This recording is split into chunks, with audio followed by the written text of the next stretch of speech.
Chapter 32 is, which we read in its entirety, is the story of the golden calf.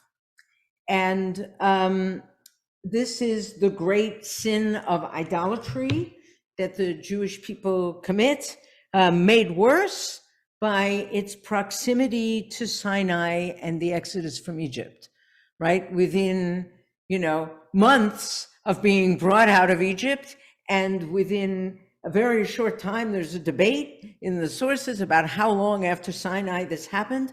There is actually a tradition that says not even a day. Right, there's the metaphor of the bride who commits adultery under the chuppah, right? Like we're not even finished with the Sinai experience and we're already committing idolatry. And God is, of course, furious, and the entire enterprise is at risk. I want to say just a couple of things by way of introduction. One is the notion of idolatry here is not only literally bowing down to and worshiping some sculpture, right? That's kind of the most simplistic notion of idolatry. The notion here is much, much more complicated. It's a richer concept than that. We're not going to spend a lot of time unpacking all the many definitions of idolatry and what the golden calf actually represents here. I just want us to not take it only literally, right? It's a much more sophisticated and nuanced concept. I also want to note that the majority of the narrative is devoted to the aftermath and the repair of the damage. The actual story of the golden calf, of the sin, is 6 verses. The whole rest of the chapter is how we come back from that, what we do about it. And in many ways, I think that's really the essence of the narrative, because there is no way to prevent golden calves in history and in our lives and in our own religious experience, right? It is endemic to the human condition that we will commit idolatry at various times. We will be in a golden calf modality, right? And the question is, how do we come back from it? What do we do about it? So a good part of the narrative is devoted to Moses's pleas with God here, beginning with verse 7. And I invite us, as we get there, to read that, to pay close attention to the dialogue there between God and Moses, resuming in verses 31 and 34, where Moses says to God, either forgive them or erase me from your book. It's quite a statement, right? Either you forgive this people or take me out of this whole enterprise. By the way, there is one reading of this, which is it's not a very, I think it's a bravanel. It doesn't sit all that well with the narrative of Moses here, but I do think it speaks to something of the human condition. That what Moses was saying there was actually, I'm done. That it's not a conditional, if you forgive them, well and good, which is omitted from the text, right? That it's just an incomplete verse, but if not, write me out. That he's really saying, you forgive them, you don't forgive them, write me out of the book of life. I've had enough. Right, that there's just such a demoralization that Moses is experiencing here from the people's inability to hold this message, that he just gives up on life, right? And while I don't think it's the most natural reading of the text, I think that he's being sensitive to something in the human condition, that there are times when we just feel like, is this ever going to get better? Like, can humanity ever rise above our worst impulses, right? And so there's something powerful about that. But of course, the actual narrative is that doesn't happen. And the seemingly disastrous rage of God is averted. And the seemingly intractable end of the enterprise is averted. And so we're going to unpack how that happens after we do the reading. So I invite you to pay close attention to that discussion between God and Moses. I want to come back now to our Torah reading. to the question of the golden calf. And I'm going to share my screen because I think it's easier to see these texts. I have actual copies for those who are here in the room.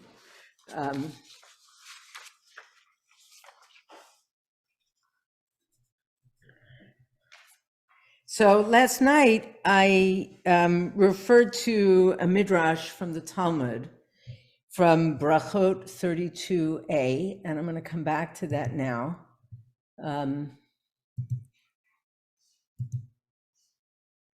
Okay, so the midrash is here under Brachot 32a, and it's really based on this moment in the text that I put at the top. Adonai said to Moses, I have seen this people, and it is a stiff-necked people. Now let me be. Leave me alone. And my anger will burn against them, or that my anger may burn against them, and I will destroy them, and I will make you a great nation. Vayichal Moshe, then Moses entreated in the presence of Adonai, his God, and then we have the text of Moses' prayer. So the Talmud says, right here, that this passage began with God saying to Moses, go descend, right? Get off the mountain, go down, because the people that you took out of Egypt have become corrupted. What does it mean, go and descend? Rabbi Elazar said, the Holy Blessed One said to Moses, Moses, descend from your greatness. Isn't it only for the sake of Israel that I granted you prominence? And now that Israel has sinned, why do I need you? Right? The implication is, the meaning here is, like I singled you out to be a messenger to the people. That's why you have this prominent role. That's why you're here with me on the mountain. They've lost their way, right? They've become corrupted. So the Hebrew here is literally, what are you to me? What do I need you for? Like, what's your role here with me? Get down. Immediately Moses' strength waned and he was powerless to speak. But once God then said, leave me be, leave me alone, that I may destroy them. They quote Deuteronomy, but there's a parallel verse in our text. Moses said, this matter depends on me. Immediately Moses stood and was strengthened in prayer and requested mercy. This is comparable to a king who became angry at his son and beat him severely. A friend of the king, a lover of the king, literally, it's ohavo. Someone who loved him and was beloved by him was sitting before him, was afraid to say anything to him, afraid to object. The king said to his son, were it not for this friend of mine who's sitting here, I would have killed you. The friend said, this matter depends on me. Immediately he stood up and rescued him, meaning the son.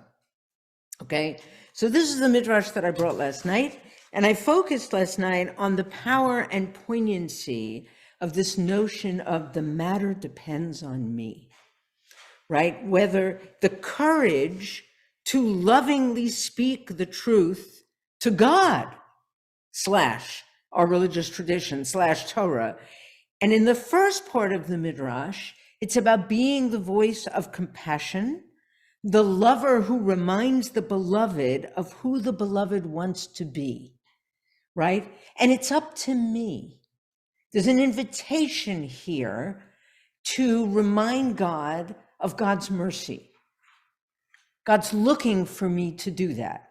In the latter part, in the mashal, the parable of the king, it's the importance of the witness, right? It's God reveals that because this person loves me is here watching, I've refrained from killing you. But for him, my rage would have gotten the better of me. But the power of presence, of watching in love, right? And ultimately intervening forestalls destruction, and the enactment of rage, which would later be regretted. That's the midrash, okay? So the question is, what enables Moses to do this?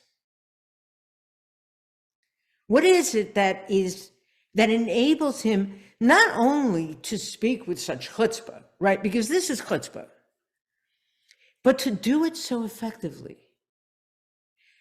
How is it that he is able to intervene with God in such a way that this seemingly intractable and justifiable rage gets ameliorated and God relents?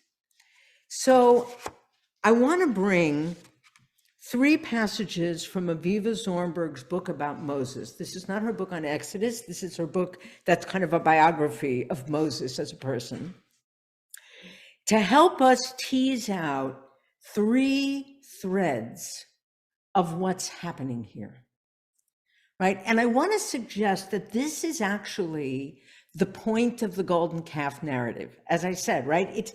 The sin is 6 verses. The turnaround is the more important part in a way. And I'm going to tell you what the 3 threads are in advance, okay?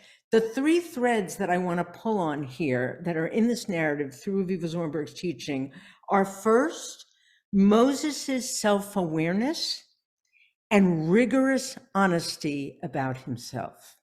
That's number 1. The second is a very particular kind of listening and relationship to speech that Moses engages in. And the third is Moses's communitarianism instead of individualism. Okay? The 3 things are his self-awareness and honesty about himself, a particular kind of listening, and a communitarianism instead of an individualism, and they are all related. All right, so I'm going to take you now through these texts. So I'll share the screen again so you can see them. Okay, so here's text number 1. And this is based on Vayichal Moshe, Moses entreated. And Zornberg says the unusual verb Vayichal, he entreated, is rich with associations, right? It's a very strange word. It means all kinds of things, from he became sick is one of the reasons, right? A chole, right? Bikur cholim is the sickness. And that's where she goes here. The Talmud describes Moses as standing in prayer until feverish sickness grips him.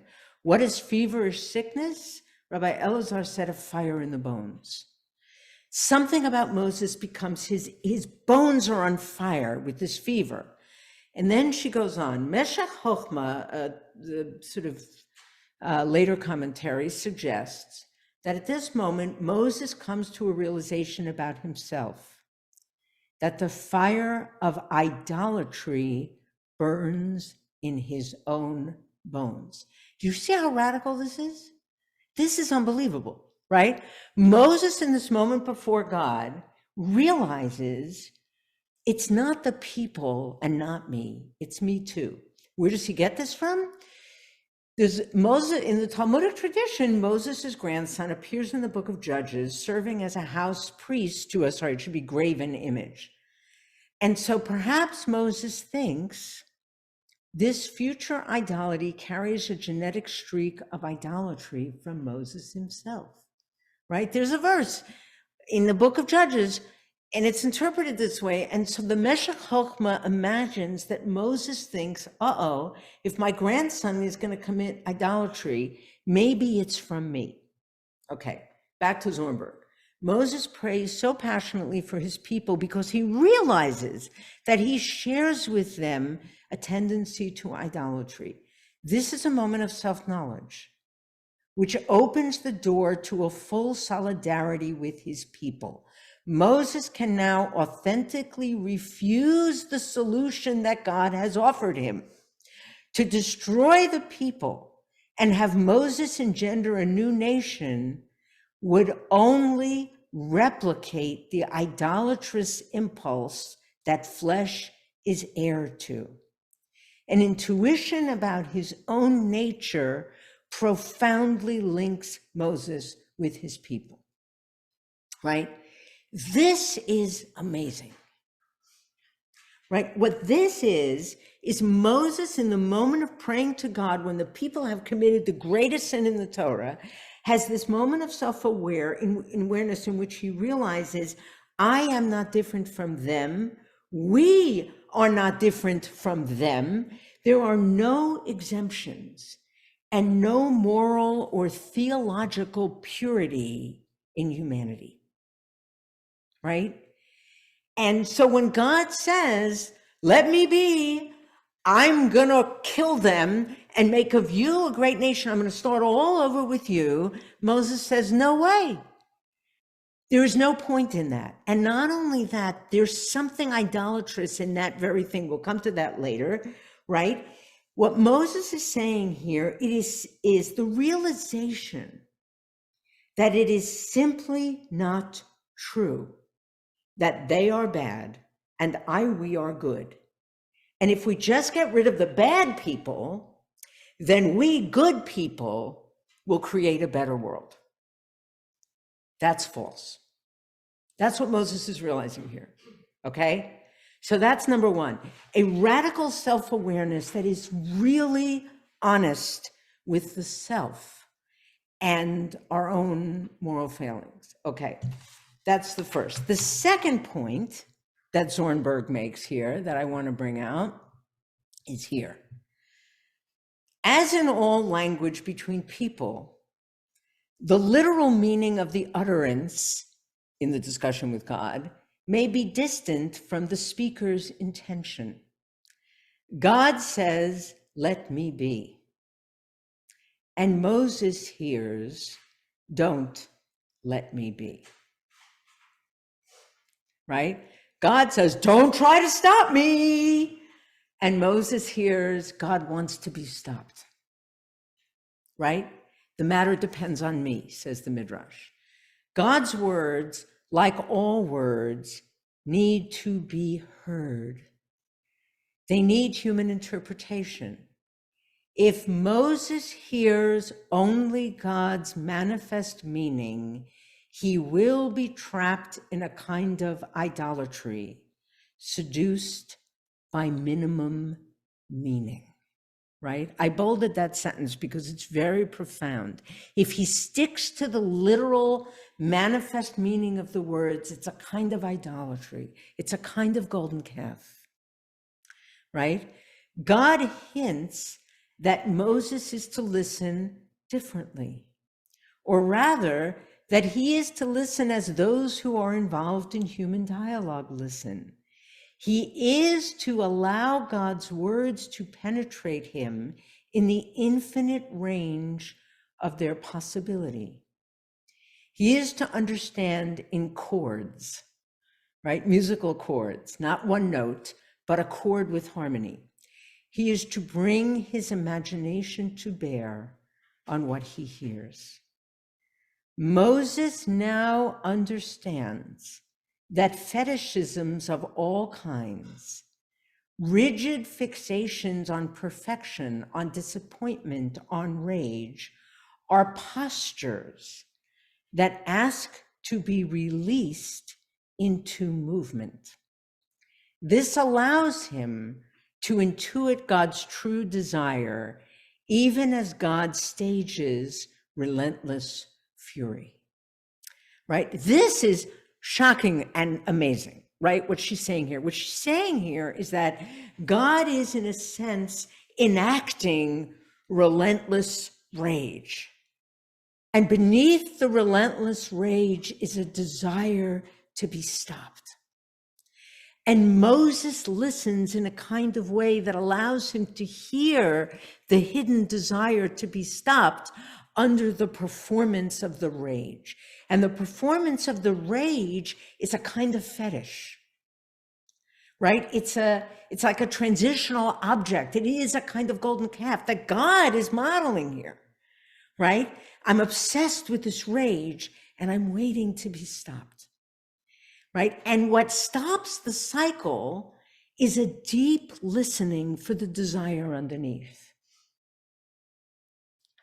Right? To hear beneath, not the literal reading. Obviously, this is related to the way that the rabbis interpret Torah, right? That we don't take the word of God literally. We have to hear what's underneath it. We have to listen for what its goal is and not say with a surface meaning, which becomes a kind of idolatry. Here, the implication is there's an ethical component of this too with each other, to listen for the deep desire. And it's the self-awareness that allows me to hear differently, right? If I hear the unexpressed yearnings and truth beneath my own words and postures, the performative rage, right? Then I can hear others similarly, right? That's the move. Moses realizes, I also have this deep desire for idolatry. It's not just them, it's me.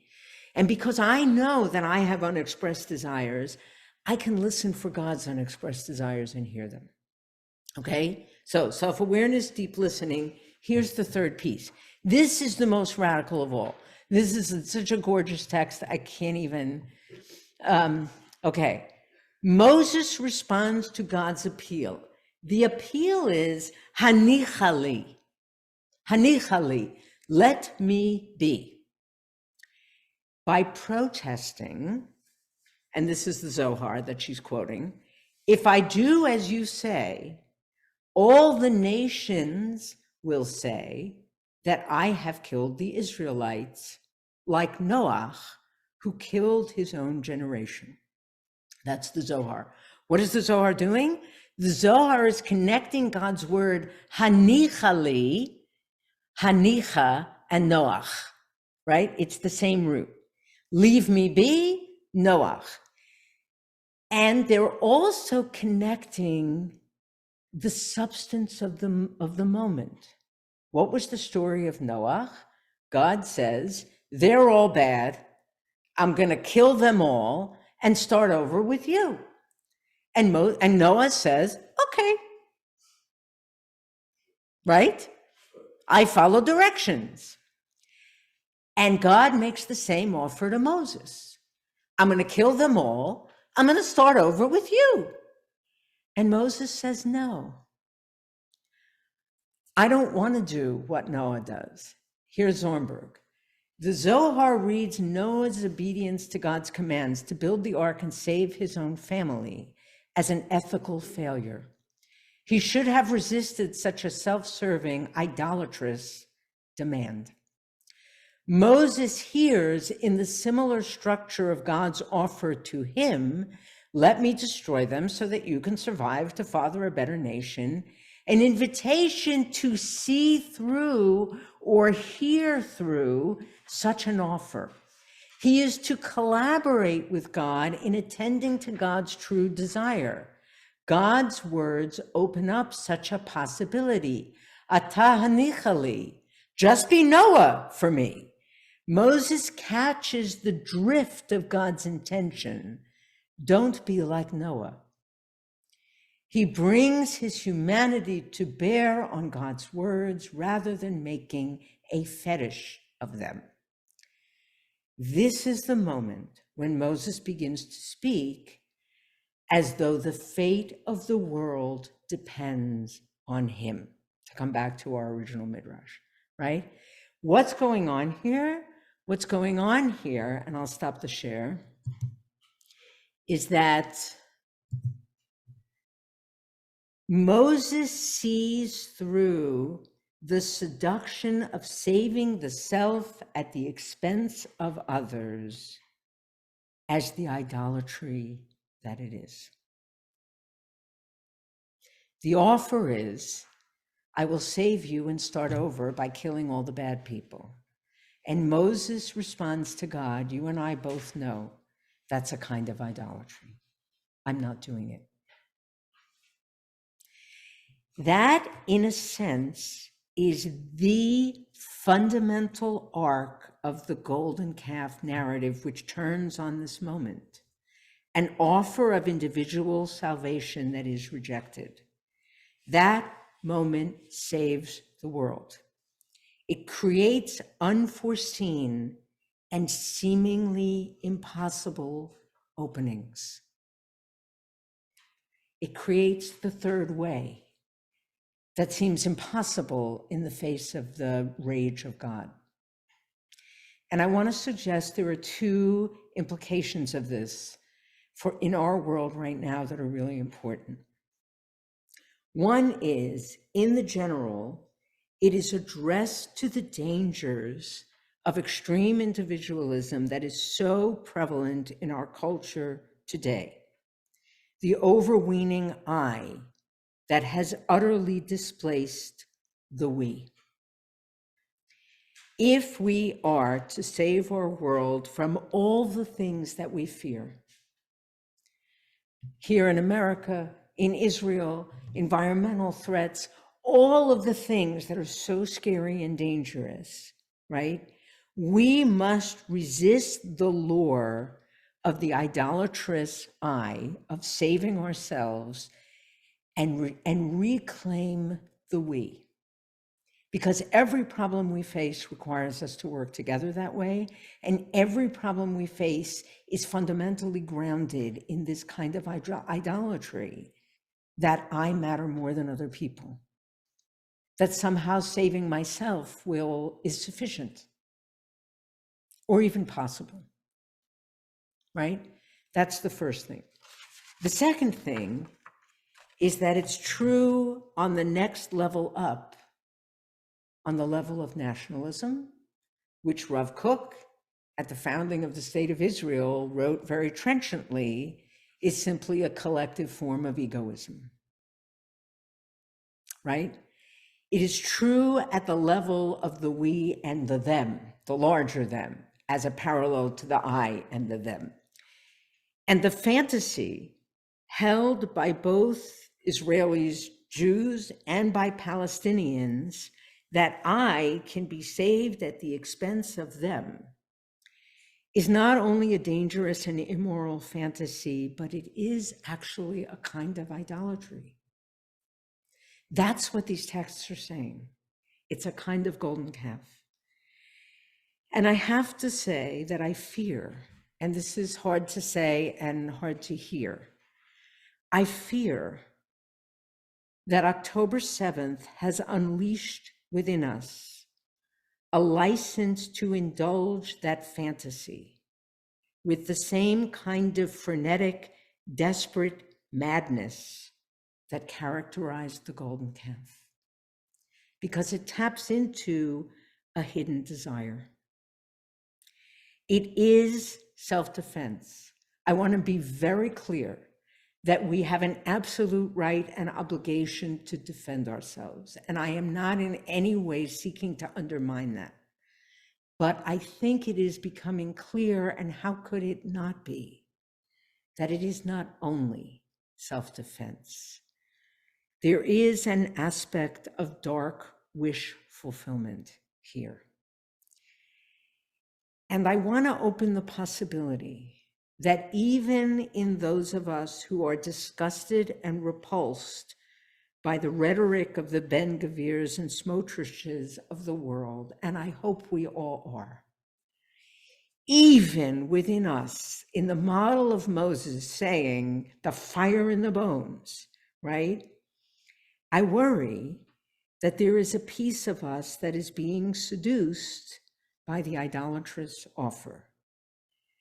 It would be so temptingly easy if we could just wipe them out and start again, just us. It's really hard to resist that desire. And I want to say how hard it is to resist that desire, because it is an understandable desire. Because like the Israelites just out of Egypt, we are traumatized and we are vulnerable and we are exhausted, as they were. And it is all just so heartbreaking and terrifying and infuriating and frustrating and hard. And we have to be really careful not to, in Zornberg's words, fetishize our own rage. I think that we see it happening. The witness to it is how hard it is to just sit and be present to the pain and the story of the other, right? Even Tuesday night, how hard it is just to allow that what it was to be what it was. Two people willing to listen to each other without immediately retreating to the defenses that we use, and they're effective defenses of all the practicalities and the self-justifications and our own narratives. And we do all that, and that's important. And I'm not saying it's, there's a role for that, right? But it also serves as a defense to simply hear, these are human beings in enormous pain, and I and my family have a role in causing that pain. Just that. Without thinking about what it means and what we should do, and, but just to sit with that is hard. And I want to say that we have to be the people who can help release the fetishized posture into movement, in Zornberg's words. And that means realizing that the matter depends on me, on us. It's comfortable and it's emotionally safe to obsess about all the practicalities. But none of us actually has much influence on that. It's actually not where our agency lies. And I suspect, I fear, that all of that obsession is a kind of fetish. Where our agency lies, and therefore our calling, is in the three things that worked for Moses: self-awareness, rigorous honesty about who we are, the deep listening born of that awareness, the resisting the idolatrous seduction of me at the expense of you, and speaking out because the matter depends on me. So I'll stop there. I know that's hard, but I think it's a powerful reading that Zornberg is bringing out of the text that has such powerful resonance now.